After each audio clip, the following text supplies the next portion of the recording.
ಎಲ್ರಿಗೂ ನಮಸ್ಕಾರ. ಇವತ್ತು ನಾನು ತರಕಾರಿ ಅವಲಕ್ಕಿನ ಯಾವ ಥರ ಮಾಡೋದಂತ ತೋರಿಸ್ಕೊಡ್ತಿದ್ದೀನಿ ರೀ. ಅದಕ್ಕೆ ನಾನು ತರಕಾರಿನ ಈ ಥರ ತೊಳೆದು ಕಟ್ ಮಾಡಿಟ್ಕೊಂಡಿದ್ದೀನಿ ರೀ. ಒಂದು ಕ್ಯಾರೆಟ್ನ ತುರಿದಿಟ್ಕೊಂಡಿದ್ದೀನಿ ರೀ.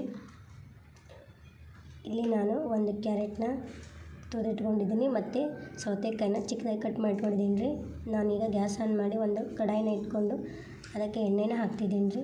ನಾನಿಲ್ಲಿ 4ರಿಂದ 5 ಜನಕ್ಕೆ ಮಾಡ್ತಿದ್ದೀನಿ. ನೀವು ಎಷ್ಟು ಜನಕ್ಕೆ ಮಾಡ್ತೀರೋ ಅಷ್ಟು ನೋಡಿ ಮಾಡ್ಕೊಳ್ಳಿ. ಇವಾಗ ಎಣ್ಣೆ ಕಾದಿದೆ. ಸ್ವಲ್ಪ ಸಾಸಿವೆನ ಹಾಕ್ತಿದ್ದೀನಿ ರೀ. ಸಾಸಿವೆ ಚಟಪಟ ಅಂತಿದೆ. ಇವಾಗ ನಾನು ಶೇಂಗಾನ ಹಾಕ್ತಿದ್ದೀನಿ ರೀ. ಕಡಲೆಬೇಳೆ ಹಾಕ್ತಿದ್ದೀನಿ ರೀ. ಉದ್ದಿನ ಬೇಳೆನ ಹಾಕ್ಬೋದು ರೀ, ಚೆನ್ನಾಗಿರುತ್ತೆ. ನಾನಿಲ್ಲಿ ಹಾಕಿಲ್ಲ. ಇವಾಗಿದು ಎಣ್ಣೆಯಲ್ಲಿ ಹುರಿದಾಯಿತು. ಇವಾಗ ನಾನು ಇದಕ್ಕೆ ಚಿಕ್ಕದಾಗಿ ಕಟ್ ಮಾಡ್ಕೊಂಡಿರೋಂಥ ಹಸಿಮೆಣ್ಸಿನ್ಕಾಯಿನ ಹಾಕ್ತೀನಿ ರೀ. ಇವಾಗ ಹಸಿಮೆಣ್ಸಿನ್ಕಾಯಿಗೆ ಮಿಕ್ಸ್ ಕೊಟ್ಕೊಂಡ್ರೆ ಈ ಥರ ಬೆಂದಾಯಿತು. ಇವಾಗ ನಾನು ಉದ್ದಕ್ಕೆ ತೆಳ್ಳಗೆ ಹೆಚ್ಕೊಂಡಿರೋಂತಹ ಈರುಳ್ಳಿನ ಹಾಕ್ತಿದ್ದೀನಿ ರೀ. ಈ ಥರ ಉದ್ದಕ್ಕೆ ತೆಳ್ಳಗೆ ಕಟ್ ಮಾಡಿಕೊಂಡ್ರೆ ಚೆನ್ನಾಗಿರುತ್ತೆ. ಇವಾಗ ಮಿಕ್ಸ್ ಕೊಡೋಣ. ಇವಾಗ ಇದನ್ನ ಕೆಂಪಾಗೋ ಥರ ಇಡೋಣ. ಈ ಥರ ಬೆಂದಿದೆ. ಈಗ ಚಿಕ್ಕದಾಗಿ ಕಟ್ ಮಾಡ್ಕೊಂಡಿರೋಂಥ ಸೌತೆಕಾಯಿನ ಹಾಕ್ತಿದ್ದೀನಿ ರೀ. ಸೌತೆಕಾಯಿನ ನಾನು ತುರಿದಿಟ್ಕೊಂಡಿಲ್ಲ ರೀ, ಯಾಕಂದರೆ ತುರಿಯುವಾಗ ಅದರಲ್ಲೇ ನೀರಿನ ಅಂಶ ಎಲ್ಲ ಹೋಗಿಬಿಡುತ್ತೆ ಅಂತ ಚಿಕ್ಕದಾಗಿ ಕಟ್ ಮಾಡಿ ಇಟ್ಕೊಂಡಿದ್ದೀನಿ ರೀ. ಕ್ಯಾರೆಟ್ನ ತುರಿದಿಟ್ಕೊಂಡಿದ್ದೀನಿ ರೀ. ಇವಾಗ ಮತ್ತೆ ಮಿಕ್ಸ್ ಕೊಡೋಣ.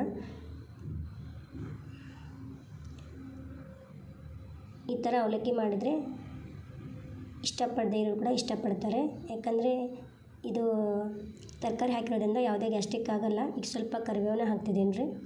ಮತ್ತೆ ಮಿಕ್ಸ್ ಕೊಡೋಣ. ಸ್ವಲ್ಪ ಬೇಯಕ್ಕೆ ಬಿಡೋಣ. ಇವಾಗ ಸ್ವಲ್ಪ ನಾನು ಅರಿಶಿನ ಹಾಕ್ತಿದ್ದೀನಿ. ಮತ್ತೆ ಮಿಕ್ಸ್ ಕೊಡ್ತಿದ್ದೀನಿ. ತರಕಾರಿ ಹಾಕೋದ್ರಿಂದ ಜಾಸ್ತಿ ಬೇಯೋದೇನು ಬೇಡ. ಸ್ವಲ್ಪ ಉಪ್ಪನ್ನ ಹಾಕ್ತಿದ್ದೀನಿ. ನಿಮ್ಗೆ ಎಷ್ಟು ಬೇಕು ಅಷ್ಟು ನೋಡ್ಕೊಂಡು ಹಾಕ್ಕೊಳ್ಳಿ.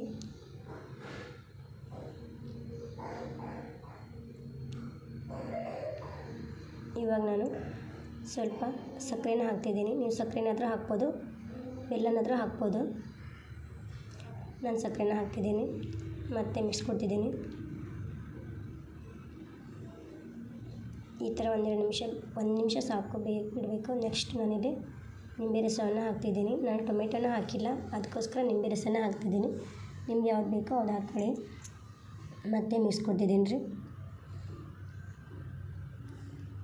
ಇವಾಗಿದು ಬೆಂದಾಯಿತು. ಇವಾಗ ನಾನು ಅವಲಕ್ಕಿನ ಸಾಣಿಸಿ ಈ ಥರ ತೊಳೆದಿಟ್ಕೊಂಡಿದ್ದೀನಿ ರೀ. ಇವಾಗ ಒಂದು ಪಾತ್ರೆಗೆ ಅದನ್ನ ಹಾಕ್ತೀನಿ ರೀ. ಇವಾಗ ನಾನು ಇದಕ್ಕೆ ಒಗ್ಗರಣೆನ ಹಾಕಿ ಕಲಸಿಟ್ಕೊತೀನಿ ರೀ. ಇದಕ್ಕೆ ಸ್ವಲ್ಪ ಸೈಡ್ ಮೊಸರಾಗಲಿ ಸಾಂಬಾರಾಗಲಿ ಇದ್ರೂ ಚೆನ್ನಾಗಿರುತ್ತೆ ರೀ ಅವಲಕ್ಕಿ ಜೊತೆ ತಿನ್ನೋಕ್ಕೆ. ಇವಾಗ ಒಗ್ಗರಣೆನ ಹಾಕಿ ಕಲಿಸ್ತೀನಿ ರೀ.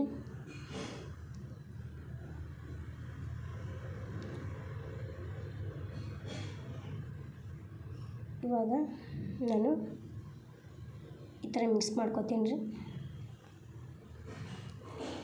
ತುಂಬ ಚೆನ್ನಾಗಿರುತ್ತೆ ರೀ ಸೌತೆಕಾಯಿ ಕ್ಯಾರೆಟ್ ಹಾಕಿದ್ರಿಂದ. ಇವಾಗ ಸ್ವಲ್ಪ ನಾನು ಪುಟಾಣಿ ಹಿಟ್ಟನ್ನು ಹಾಕ್ತಿದ್ದೀನಿ ರೀ. ಮತ್ತೆ ಮಿಕ್ಸ್ ಕೊಡ್ತಿದ್ದೀನಿ ರೀ. ಲಾಸ್ಟಿಗೆ ಸ್ವಲ್ಪ ಕೊತ್ತಂಬರಿ ಕಾಯಿ ತುರಿನ ಹಾಕ್ಬೇಕು ರೀ. ನಾನಿಲ್ಲಿ ಹಾಕಿಲ್ಲ, ನೀವಿದ್ರೆ ಹಾಕಿ, ಚೆನ್ನಾಗಿರುತ್ತೆ. ಈ ಥರ ಬಂದಿದೆ ರೀ.